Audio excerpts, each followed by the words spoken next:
વડનગર ઠાકોર સમાજની પ્રથમ દીકરી જૈન ધર્મમાં દીક્ષા લઈ સંયમના માર્ગે.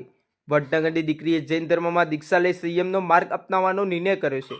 આ પવિત્ર પ્રસંગે તેના નિવાસસ્થાનેથી વર્ષીદાનનો ભવ્ય વરઘોડો નીકળ્યો હતો, જેમાં મોટી સંખ્યામાં લોકોએ ઉમંગપૂર્વક ભાગ લીધો હતો. વડનગરના નદીઓડ વિસ્તારમાં મોટા ઠાકોર બાસમાં રહેતા ઠાકોર લાલાજી મહોતજીની દીકરી નિશા કુમારી તારીખ 16 નવેમ્બર 2025ના રોજ પાલીતાણા મુકામે ગિરિવિહાર ખાતે કેસર સુરેશ્વરીજી મહારાજ સાહેબના સંપ્રદાયમાં ગુરુકૃપા પાત્ર આચાર્ય ભગવત શ્રીમદ વિજય વિજ્ઞાપ્રભ સુરેશ્વરીજી મહારાજ સાહેબની આજ્ઞાવર્તી પરમ પૂજ્ય સાધ્વી શ્રી અરિષ્ટરત્ના શ્રીજી મહારાજ સાહેબની નિશામાં જૈન ધર્મમાં દીક્ષા લઈ સંયમના માર્ગ પ્રયાણ કરશે. તે નિમિત્તે વડનગર ખાતે તેના નિવાસસ્થાનેથી વર્ષીદાનનો વરઘોડો ધામધૂમથી નીકળ્યો હતો.